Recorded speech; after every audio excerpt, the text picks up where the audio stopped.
those who were involved in making it come to life. Join us as we go behind the door. Good evening, roomies, and welcome back to a special edition of Behind the Door with the Grey Rooms podcast. I am your host, Brooks Bigley, and with me tonight is Graham Rowat, the actor who plays Bob. Good evening. And we also have Alistair Mackey, the actor who plays Todd. Good evening. Both characters are very integral to the Grey Rooms universe. How are you this evening, gentlemen? We're great. I'm great. Are we great, Alistair? We are great, yeah. It's nice to be here. It's nice to interview the human version of you. I have a hard time whenever it's time to record Bob. It always takes me a couple minutes. So I think I've said this before. I can't always just do Bob, and I feel badly. But people should know. Maybe people will appreciate the effort more if I tell them that. I was to say, I think it does take a moment to sort of drift into your character and drift into your voice. Do you have a particular method of getting into Bob? You know what I do is I remember. For me, it's about a phrase that I can pull from that is just part of my memory, and I think it's always the way I initially said "choose a door," Raymond. And there's something about because for me, Bob is as a demon, speaking English. It was new for Bob. It's a skill that he didn't have, so his rhythms and stresses are always a little unusual. And for whatever reason, the way I say "choose a door," Raymond, if I can say, sometimes I just say that a few times, and that clicks me into it. There was that point in season 1, and I love to bring this up. We did bring this up to tease you a lot in past Behind the Doors. But that was it, episode 3 maybe, and you had briefly forgotten how Bob sounded. And so Jason was like, wow, we'll just work with this. Yeah. And so I sat down to record, and I'm like, yeah, I know. I remember this voice. And I just did what I thought I had done before, and then I listened back, and I was like, that was not it. And so now I psych myself out a little bit because I'm afraid. There are times when I'll finish recording a Bob script, and then I will go back and I will redo the first minute because it took me that long to settle in. That makes sense. I used to do some music, 15 plus years ago, and I would make someone that I worked with, the artist, get their verses out and then make them go back real quick to do that first verse so it would match up better with like the second and third for exactly what you said. Yeah. Takes you a little while to warm up. Yeah. Alistair, what do you do to prep for Todd's voice and character? For Todd's probably the one character that I do that I don't go back and listen to before I launch into. Like other ones, Todd's the one I do the most frequently. So of any of the recording work I do. So if other ones I would go back and listen to the voice that I've put on before I go to it. But Todd, I end up just doing sort of lots of confirmations in Todd's voice, like, oh, absolutely, oh, that's wonderful, oh, smashing, lovely, and then it just helps me fall into it. That makes sense. Yeah, you've always been so consistent with Todd's voice. I think people, might, if they're not familiar with you as Alistair and they just love Todd's character, they might just think that is the actor's voice, just because you've just been, again, consistent since basically day one. Can you refresh my memory? What was Todd's first appearance? Todd's first appearance, it was Patreon only. It was building a monster. It was something. It was a Frankenstein. It was a while ago now. It was Todd was brought in as kind of like an Igor type character. Right. Yeah. The foil to the warden. Yeah, for a Patreon episode. I don't know if it was supposed to be a one-off, or if it was supposed to. I think it may have been for a couple of episodes, and then he got killed. Right. Yeah, it was like around Halloween. It was like the beginning of season 1. But I also remember Todd at there was a hamburger restaurant, and Todd was on staff there, and I want to say that was season 1 as well, but maybe I'm wrong. Well, that was a Patreon bonus, and right. It was he got brought on like halfway through season 1 for like a couple of episodes, and they killed him off, and then they brought him back as like somebody who can just repeatedly die. My understanding was that the Patreon sort of supporters got to decide how he died. Yeah, it was something like that. We were asking them, like, did you want him to die? Yeah. How did you want him to die? And there was voting, and so, man, this is like reaching back into the memory bags. Wow. And I think, if memory serves me, he ended up in the hamburger restaurant because they decided that the cruelest fate for Todd would be not to die and yet live a normal, mundane life, and that was the ultimate torture for him. Yes. That's right. That was it. And that was the end of his season 1 Patreon arc. And then he was so beloved that, that he became a regular part of the front staff in season 2. Yeah. Well, and literature-wise, it was a good move because we've discussed this in the past that Samantha needed someone to talk to, and it couldn't just be Bob all the time. So Todd was just the perfect anti-Samantha, like the opposite version of her, that she could just have that friend capacity to feel safe enough to let us hear what she was dealing with and thinking about. So yeah, Todd was very integral really early on in the show. Absolutely. Absolutely. But also what an amazing backstory. And then to uncover Todd's own backstory, and what an amazing, like the reason Todd is the way he is because of basically having his mind broken by the rooms, and then why was he there? All of that stuff.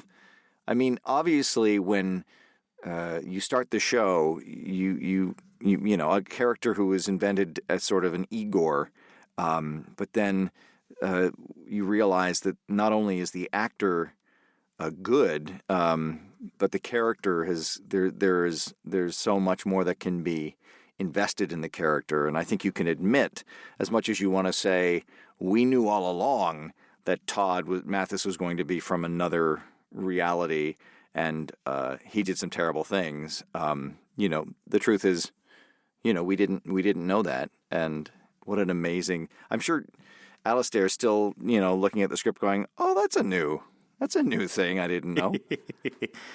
Yeah. Well, it's nice to have. It's nice to sort of progressively, because I'm getting my backstory only maybe 2 or 3 weeks, depending on recording turnaround, before the audience is.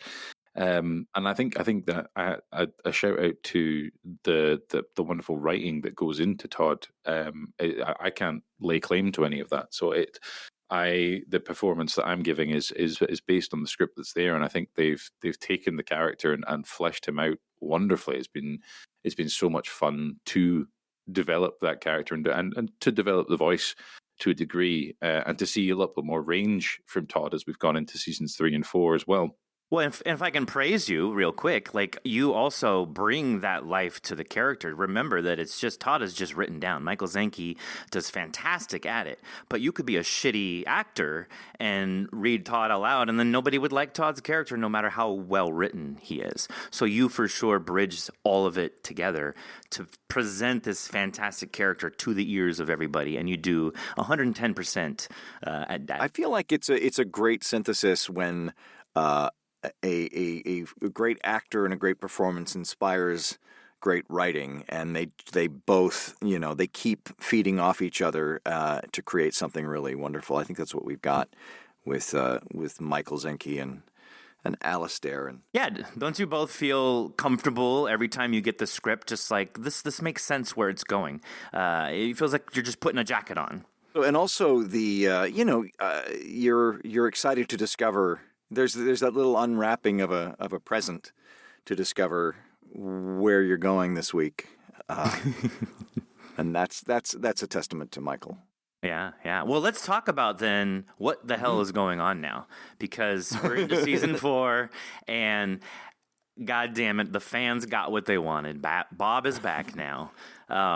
You know, Todd is showing that he is definitely worth keeping around. You know, he's not the bumbling, sexist pig that he was back in season 2. You know, even though he was still very. I feel like he did love Samantha. But anyways, back to now. So I love that he asked her for a hug. Yeah. In episode 8. Yeah, and she's like, "No, that's not happening." Right, right. The way that the three of you meet up, I'm sure every fan had just the biggest grin. I mean, first to have Bob and Samantha with the heart to heart in the beginning, we're like, are they going to fuck each other up, or are they going to like hug? What's going to happen here? Who's going to get destroyed first? Definitely, I laughed so hard when she punches Bob. She's like, "You threw me into hell," or something like that. I mean, we know that as a podcast, we've made it to this point where like these characters all stand on their own and we really care what's happening. I had all kinds of emotions going into like, oh shit, Samantha's back. Yeah. And we've placed them in a whole new setting. Like, who would have ever guessed that these characters who were so clearly, Bob was behind the desk, Todd was in the elevator, Samantha was going to go up the elevator to her. She's going to pick a room. She'd take the elevator.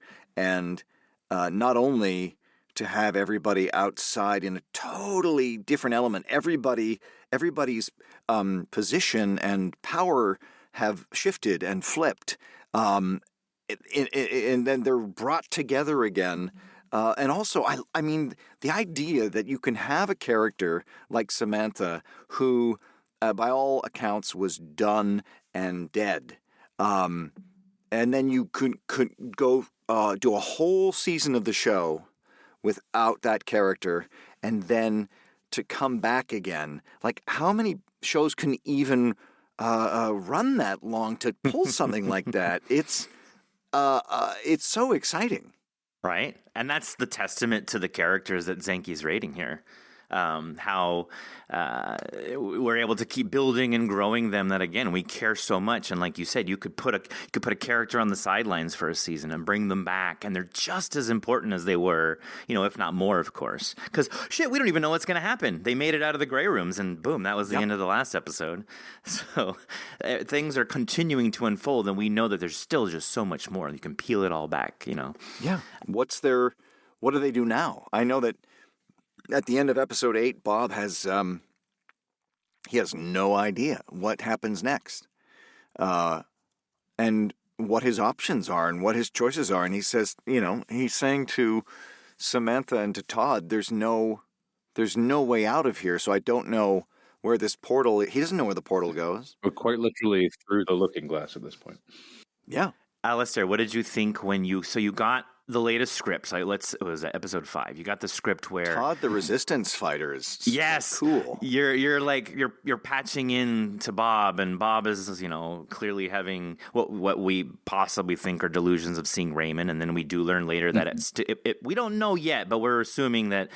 Because Bob says there's some kind of vestiges of Raymond left around in the actual gray rooms. But what did you think reading that script? Because you hadn't yet got the next script that revealed that Samantha was popping up.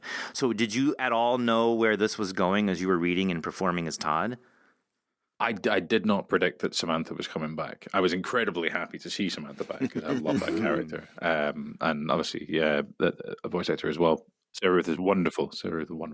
Oh, yeah. She definitely embodies the character. Oh yeah, absolutely tremendous. The attitude, particularly coming back in episode 8 as well, it just sort of drips off her. She's wonderful. But no, I had no idea that was where it was going. But I enjoyed the kind of the flip of season 1 of Bob being sort of run through the rooms, and I enjoyed all the SFX that went into Todd sort of crackling to life on the speaker. And I hope there was a little happy fan moment for the fans of Todd there when his voice first broke out over the tannoy and sort of said, "Hey, Bob." I know there's been some there was a couple of popular comments on our Discord server about the the response to the warden, which I thought was particularly brave of Todd. That's right. It's off the tip of my tongue. I can't remember what you said, but you totally told the warden off, basically, right? Yeah. I thought that was bold. Well, Todd has been growing so much through the seasons and what he's experiencing. Again, he was like a doofus, an oaf in season 2, and by season 3, his experiences with Bob, and then just with Beckett also. But I think Samantha definitely brought something to him to get him to where he is today, to really kind of get in touch with whatever the fuck is going on in Todd's brain, because Todd is a mess. But Todd for sure is becoming more focused, I think. Like, you came in like a superhero to rescue Bob, and I got this feeling of camaraderie that like I felt watching like the Marvel Avengers movies, this like regrouping of these characters, and Todd was just like, yeah, Bob, I got to get you out. This isn't right. I'm going to do what I can here. And as Todd, you've always done like tried to help with everything, and you've always invariably made things worse because that's what Todd does. But in this case, no, you rescued him. I was definitely expecting this spell to backfire in some horrible way, and it may still backfire in some horrible way. Like, we don't know where Right. everybody's gone, but I think a comparison to the Marvel movies is a really good one, because for me, it did feel like, particularly with the reintroduction of Samantha, it felt like sort of like an Avengers film where different characters from different threads come back together and sort of link up. And it also felt to me like very much we're in the restaurant on the top of the hotel. You know how like half of Marvel films end with them battling a sky beam from the top of a building? Exactly. I'm sure Zenke knew what he was doing there with that. 100% how I felt. It reminded me of, for those of you who the new Spider-Man No Way Home. Yes. When Yes. you've got the sort of the cracks appearing in the sky when they're around the Statue of Liberty, and that kind of imagery is definitely what it was conjuring in me. So yeah, I don't know if that was a conscious decision or an unconscious decision, but it definitely felt epic. Which is something I thoroughly enjoyed being part of. What also you made me think of is that when I saw No Way Home, when you have a character like Samantha and people get invested in her, and then she appears to be eliminated, or at the end of season 2, and the same feeling I had when I watched Spider-Man No Way Home, spoilers, but I'll just say that characters come back who you are happy to see because you had invested parts of yourself in their story, and then they were gone, and you were like, well, I guess, what do I do with that that love, or that I'd invested? I guess I throw it away. But then they come back, and all of those feelings are like they weren't for nothing. They weren't for naught. There they are, and I still care for them, and I don't have to sort of jettison those feelings. They're still something that I'm feeling, and I can reinvest in this character, and I think that's such a great reward to have these characters come back, and you don't have to just sort of cut off your feelings for them and throw them out. Yeah, it reignites a new part, or not an old part of your interaction, I guess, with the podcast, or with just whatever movie, show character that you're connecting with. I also love that, and I'm jumping around, sorry, but I love that, by Todd telling off the warden, there's something as a listener, you're like, oh, that's a bridge that's been burned. There are wonderful moments when you realize that you can't go back, and I love when that happens, because that means the world is really changing, and it's not just now. There's a lot of this season that has gone in this vein, but you're not just resetting like a sitcom, so that the next episode can start in the exact same starting spot. So when a bridge is burned, it's very exciting, because there are stakes, there are real stakes, and the story will forever be changed. Well, it's an example of, again, what I was saying, Todd's growth, his arc throughout the narrative, his growth. And I just realized now while we're talking, like, so they've gone through that portal, the spell that Todd made. They're all equal now. Like, they're going to come out of this, whatever world they're going to land in. Todd and Bob and Samantha are like, they're partners now. Yeah, I'd say Bob is even below, where I think Samantha and Todd are ahead of Bob in a lot of ways. They know probably where they're going. They know more about the plot and the plans underneath. So that's a fantastic place to put Bob, and the very fact that Bob started so broken. Anyway, he's still broken. I see what you're saying now. Yeah, you're right. I get his station is just a little bit below because Todd is not even really broken anymore. He's just like, woohoo! He's just like all in on it. Let's go. Yeah. And Samantha whammies back. For all we know that she didn't destroy the warden, but that scene was epic. The bringing the whammy down and she just touched him and broke him into pieces or something. Anyways, for sure, Bob is still missing an eye and just. I don't know if you want to say psychically, mentally, whatever a demon has, but he's not what he should be. And he even keeps talking about he is not 100% what he should be. So who knows if maybe he'll heal faster or something now that he's out of... Yeah, and what's he going to be on, what's he going to heal into? I think he's been broken down in a really exciting way so that he can really turn into anything. And I'm just excited. I'm as excited to see what Michael Zenke comes up with as the listeners are. Mm-hmm. What's Bob's name? Wolverike? Wolverike. Whoa. So you can't have Bob without woe. Whoa. Wolverike. I'm excited to see, because in my mind, I'll say Bob is the human form, and then Wolverike is, when he's truly pissed and is turned back into his essence, his true demon self. I'm very excited that we will be able to unfold that in the story to see where he goes with it. It's like his superpower now. He's the Hulk. He's in such uncharted waters, and as a performer, that's great. I didn't think initially, voicing Bob that he would have a journey of growth, but that Bob's purpose would be to anchor all the other craziness. So the fact that Bob actually gets to go on a journey, and that's what makes stories interesting is when ideally a person, everybody starts one place and ends in a different place, and that's what is interesting, and that's what Michael believes in. But I didn't know coming into the Grey Rooms that I could hope for that. So it's been great. Yeah, absolutely. Alistair, how do you feel about if you?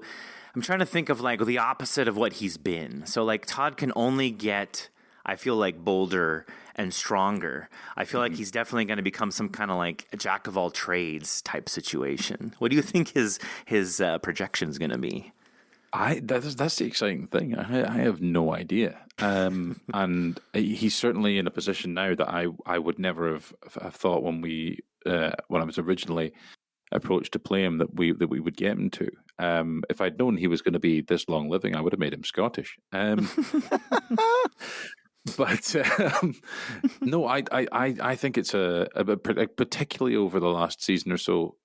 He's really, I think for me, from a story-based perspective, I think the experience that he had with Samantha in season 2 and the powerlessness that he felt in that circumstance, that kind of ignited a bit of a fire under him. Yes, absolutely. And a desire not to be useless or to be seen as that any further.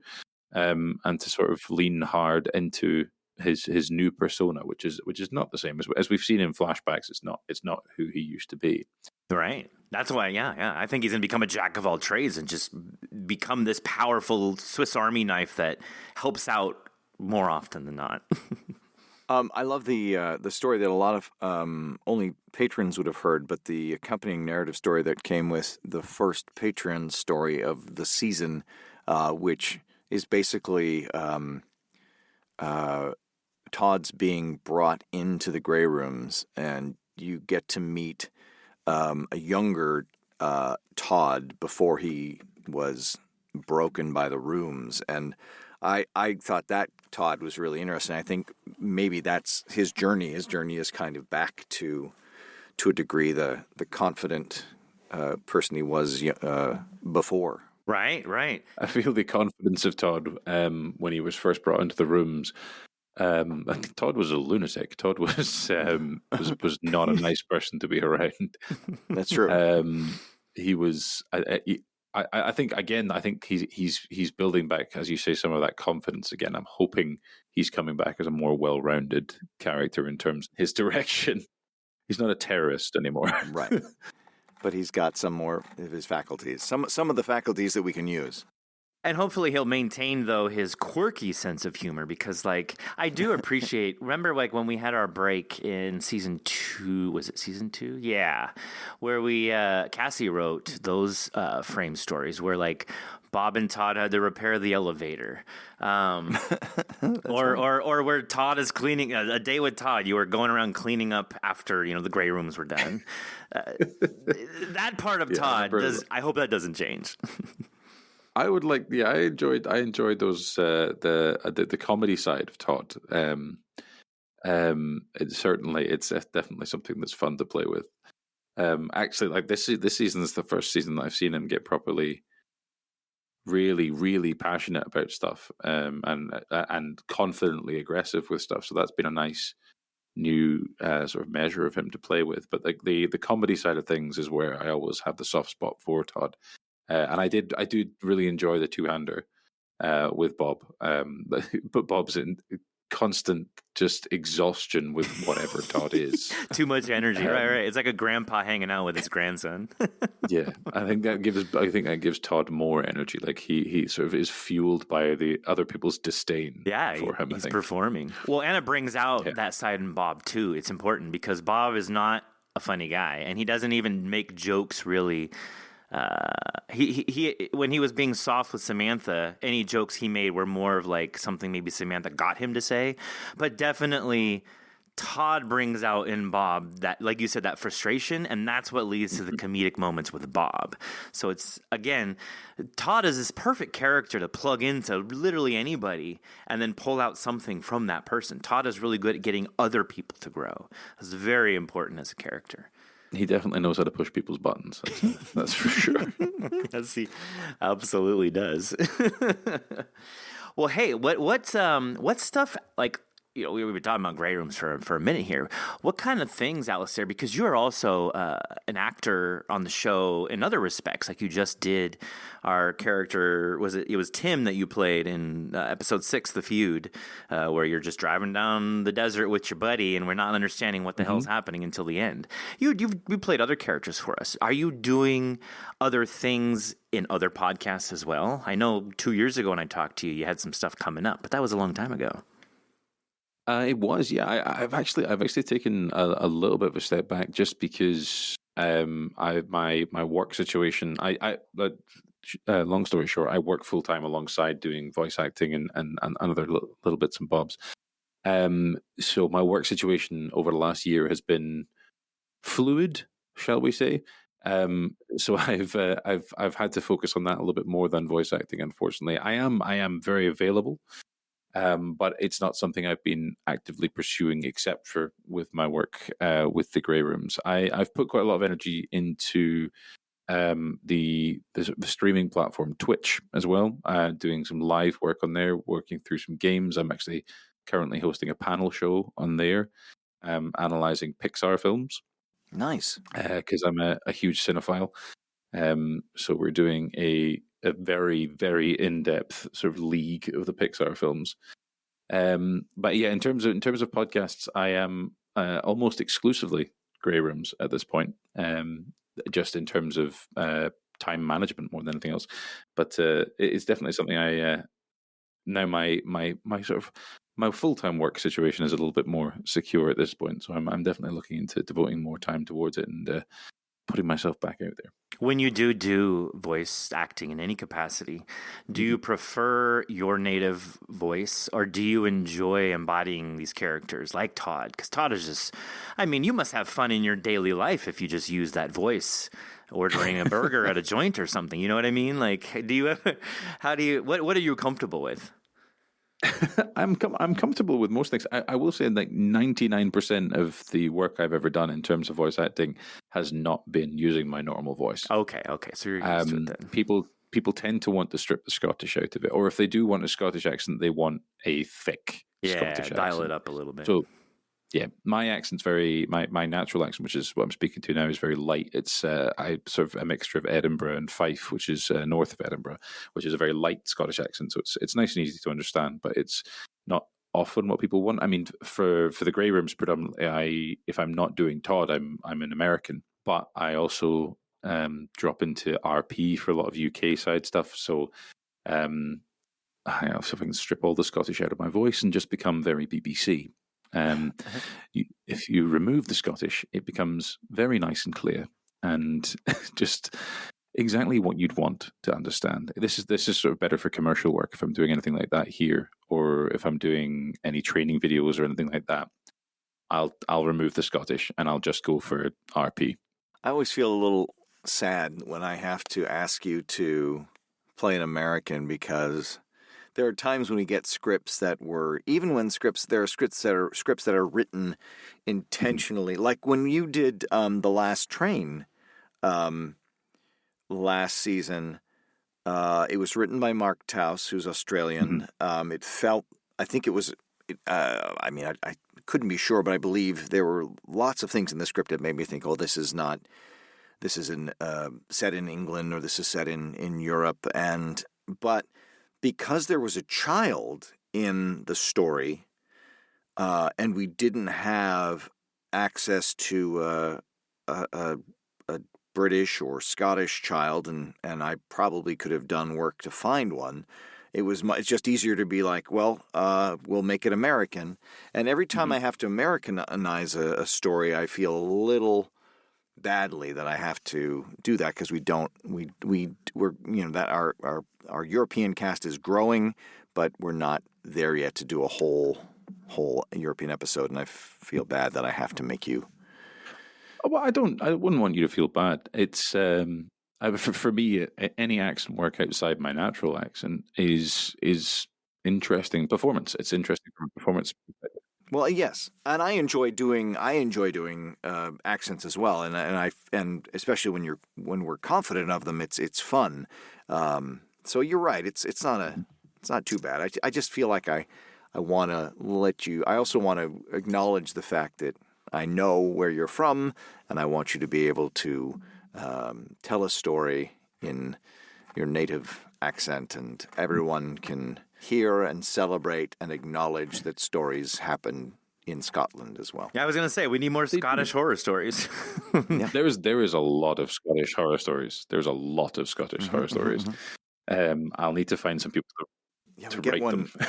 and we could make a Bane episode that would just be Alistair telling us a terrible. You can play all the Scottish tale. Well, one of the best ones is the tale of Sawney Bean, who's a cannibal family who live in the caves of Scotland. Write that down. That's a very good fun story. Very good fun story. Sawney Bean. So it's Sawney, and then bean is in the food. Scottish caveman. Got it. Oh, all right. I'm going to look that up.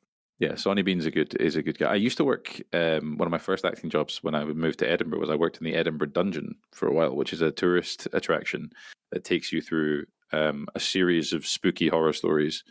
Sort of a live theatre attraction that takes you through a series of spooky horror stories in Scotland. You have William Wallace's beheading. You have Sonny Bean was in there. Burke and Hare. I don't know if you're familiar with the work of Burke and Hare. They were grave robbers. And they sold recently deceased bodies to surgeons, to medical surgeons. I've heard of that. I didn't know that. I didn't know the name. That's fascinating. Yeah, Burke and Hare. They were I believe brothers. They were based in Edinburgh, and they basically people would pay for cadavers for medical studies, and they ended up rather than grave robbing, they realized it was going to be a lot quicker to just off people and provide their nice fresh bodies. So they were sort of serial killers in Edinburgh. So there's lots of stuff like that. There's lots of things in Scotland that you can do. Imagine looking at the people walking by on the street, seeing them as income. Yeah, I could. That person's worth $50 to me dead. Hey, what was that, Alistair? What was that? Where were you when you did this video for us a while back, where you were being Todd? Yeah, you were walking around a cemetery or something. Where was that? It was Greyfriars. Greyfriars is actually, it's a Greyfriars Kirkyard is a ancient graveyard in the middle of Edinburgh Greyfriars is a church. Yes. There are stations nearby. Edinburgh Waverley, which is the second biggest station in the UK, is just around the corner. It was just down the hill from that. Greyfriars Kirk is on the Royal Mile, which is the sort of hill which leads from Edinburgh Castle to Holyrood Palace. And there, the graveyard at Greyfriars Kirk is ancient. There's hundreds of years worth of famous graves there. You'll see a lot of Harry Potter characters took their influence from names on graves there. So there is a grave for Tom Marvolo Riddle there, for example. Wow. Which J.K. Rowling took inspiration from when she was looking for character names. She would just wander around that graveyard because it's very near the cafe that she wrote a lot of Harry Potter in. So yeah, that's because that was for the Greyfriars. That my first train episode that I did for. That's right. You've done more than one. Season 2 and season 3. I am the go-to man for trains. We have 3 more coming up this season that you're a part of. So hey, thank you. I remember that's true.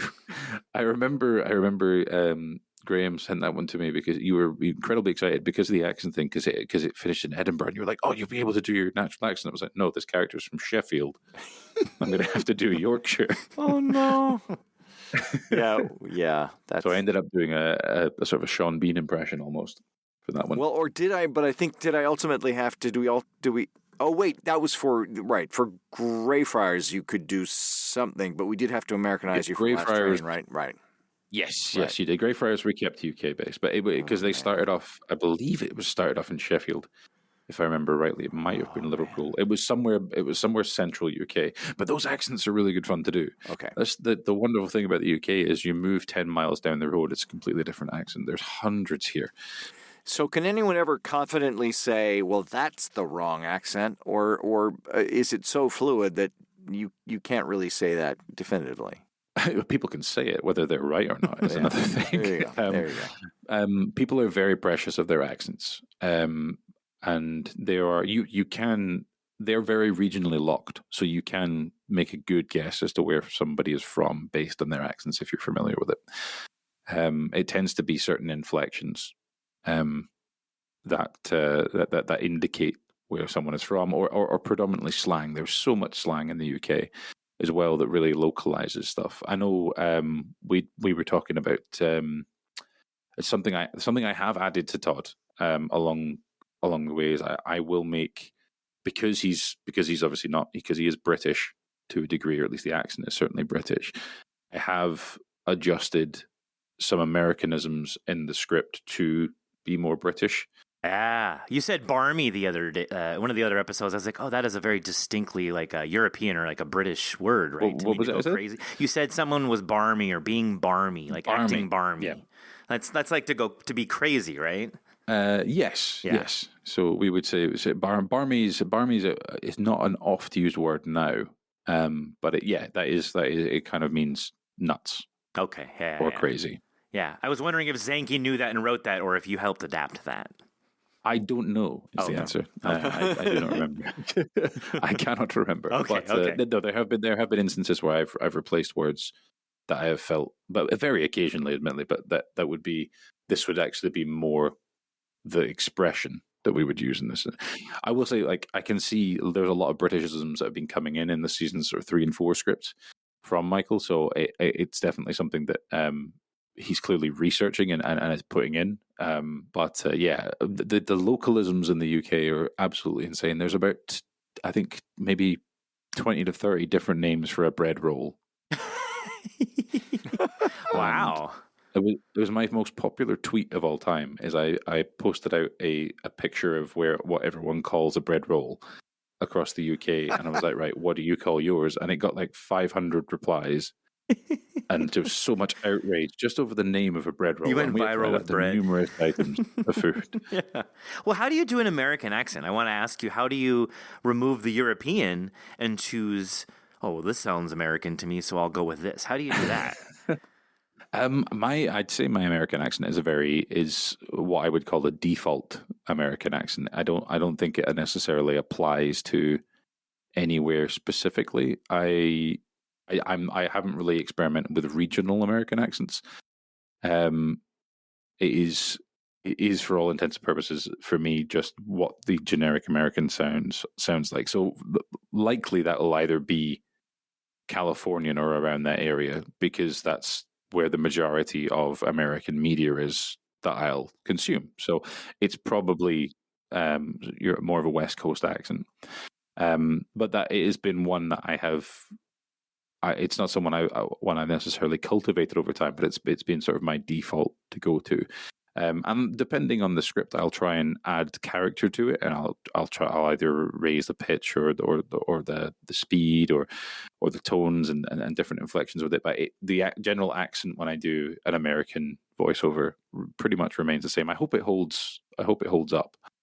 Yeah. I mean, you convince plenty of people. Like I was saying earlier, I when I interact with certain fans and followers that talk on the show, they're surprised to be like, wait, Alistair Mackey that did that guy is also Alistair Mackey that did Todd. They're always surprised at the depth that you've shown when they're connecting the dots as to who you are, because you've played these various Americans and British and then Todd, so you've done that range of accents. So of course you're convincing. But that's good. That's good. If the dream is to have people think I'm American. If people think I'm American and they think Todd's the accent, then that's definitely a victory. There you go. And then for you, Graham, do you notice, because of where you live on the East Coast, like here in California, we all sound the same to me. So when anyone from anywhere else comes and says anything near me, I'm like, oh God, you're not from here. We can very much distinctly know that. But for you, you're near Canada. You've got people from New Jersey near you, or you're like Boston is close. Like you've got a bigger influx of different just American accents. So do you notice that the way that like Alistair is saying he notices the nuances of like British versus Scottish versus this? Do you notice that in the East Coast? A little. We live in New York. We lived in New York, and then we moved out to New Jersey. And we're basically a commuter city to Manhattan. But we do have some friends down the street who are very much New Jersey born and bred, and there's a distinct dialect accent there that is you're like, oh wow. But it's such a side, since I feel like I'm in their home state. It's like it's something that I respect and admire. And I mean, if I had encountered their accent anywhere else, I'd be like, that's unusual. But here I'm like, I'm probably the unusual person. although it's still the nature of this town and all the people who are working in New York. They are to my ear, they stand out, but at the same time, I respect the fact that they were here first. And I'm originally from Canada, so I came down to the States about 20 years and change ago, and I had a lot of people who were commenting on my Canadianisms, and over time, I sort of flattened them out so that I could, or flatten them out. So I was just going to ask, do you say a boot? It's a boot time, eh? Yeah, no, I crushed those as quickly as I could because, I got really annoyed with people giving me that look like, oh, that's adorable, that's cute. And you're like, okay, enough of this. I think people from Boston are the last people, like Americans, that are truly proud of their accent. Like my favorite joke like about the Boston accents, if you've lost your khakis, then you're just not wearing pants. But if you're from Boston and you lost your khakis, then you just can't start your car up. So there's all these little nuances of how people say everything. But people from Boston just love their accent. They're very proud. I don't know. No one's proud like talking like me. I don't even know. I'm just talking. There's nothing about my accent that I'm proud of. So it's fun to hear what other people think about that stuff. Well, hey, as we draw to a close here, guys, Graham, I wanted to ask you what I did ask Alistair, but what are you working on outside of the Grey Rooms right now? Yeah, I continue to sit in this booth and record audiobooks day in, day out. Since the pandemic started, I was able to move. I used to be a performer in different mediums, and then the pandemic happened, and so I just perform in this little soundproof booth. And in addition to the audiobooks, what did I record today? I recorded something for a show called Bleeder's Digest on the Bloody Disgusting Network, and then I also recorded a little bit of audio for Among the Stars and Bones. Another season of that. It's kind of a prequel. Oh, okay. Yeah. And then I recorded, there's a gentleman who does motion comics that I sort of hooked up in the beginning of when I first set up this booth out here in Jersey, and I did some fun things with him because I really like what he does. And I've actually, I don't do a lot of those anymore, but he has this weird way of, he'll just send me money before he sends me the thing, and I'm like, don't send me the money. I don't want to really. I don't know if I even want to do this. And then I just sort of, I'm like, oh, okay, fine. That's clever. Yeah, that's a good tactic. That's a weird, it's a tactic. If you're an inherently decent person, you just give them money first, and you get, they feel guilted into it. So there's a lot of fun SCP archives stuff coming up. That I'm excited about, and my gosh, I have a little thing here in my booth. So hold on. Are you still with the hotel? I'm still with the wonderful hotel. Sorry, thank you for reminding me, because they are continuing to do really cool stuff. And there's a character there who sounds suspiciously like Bob, and the reason is because I did that character first. And in the first season of the Grey Rooms, Bob had all of the distortion added to his voice. So I thought, okay, that makes them distinct and separate. And then in season 2, they took away Bob's distortion. So now these characters sound very much alike. And it's weird. And I'm actually hoping someday I can get Travis McMaster or Michael Zenke. Travis McMaster is the creator and writer of The Hotel, to write a standalone crossover that addresses the similarity between these two characters. That would be a lot of fun. Absolutely. Yeah, The Hotel is very similar in the vein of the Grey Rooms. The rules are not the same. But... Yeah, but there's a lot of similarities. I also want to say there's a cool Wicked Library story coming up that I did. I think that's probably going to be in the next week or two. What was that called? Anyway, I highly recommend it because it was a real trip, and they keep sending me stories, and I always come away from recording them going, wow, that was really good. I've always loved the uniqueness of the Wicked Library just because it's more of a narration based horror. I guess more like Nightmare Magazine. I think they tried. I think they sort of depending on what season they moved into multi-voiced stories, and I think recently they've sort of moved back to single narrator, and it could evolve again. I think it's just where they are right now. Yeah, everybody is picking their thing right now. There's nothing wrong with that. You're also on No Sleep. Come on, man. Yes. No Sleep took a hiatus for the holidays, so I was actually wrote. I'm like, what's going on? Yeah. And then what's No Sleep? I've got something really. I have a narration on episode. What just dropped yesterday? Anyway, I think I have a narration on episode 9, and then I have a really fun character on episode 10. But of course, it's in story 5. So unless you're a season pass member, you may not hear it. Anyway, that's enough about me. But thank you. Well, it was great of the two of you for joining us tonight. I do appreciate the both of you for taking the time to sit and chat, and I thank the both of you for helping to create the world of the Grey Rooms. Happy to be here and part of it, and I can't wait to see what happens next. 100%. Maybe Alistair will be the next soul in season 5 that we mess with again. That would be a lot of fun. Maybe he would be the new attendant. Yeah. I'm very excited to see what happens. I want to know more about his backstory. I want a full flashback episode. That's what I want. It's very fascinating to hear like the world of the domes and stuff like that. That would be fun content to explore. I mean, we've all been throwing ideas at Zenke all the time, so he's probably like, chill out, guys. Like, let me just write what I'm writing first, because we all want some version of something that we're always saying. It would be cool if this. It would be cool if that. I think the only thing we can be sure of is that Michael is going to defy your expectations, and that is that is awesome. Absolutely. That is awesome. Exceed, I would say. There we go. That's the word. No pressure, Mike. None at all. He feels nothing. He's not carrying this entire podcast on his back at all. Don't worry about it. He's not worried. We love you, Zenke.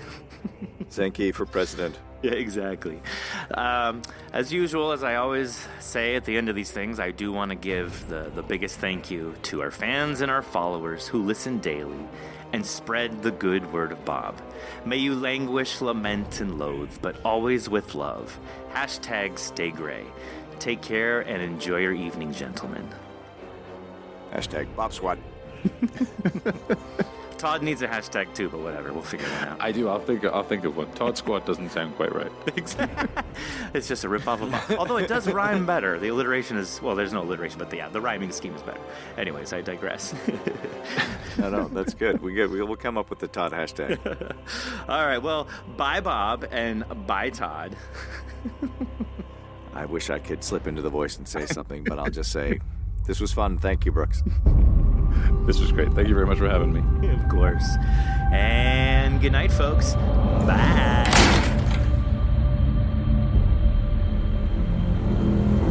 Join us each week after every episode for another edition of Behind the Door.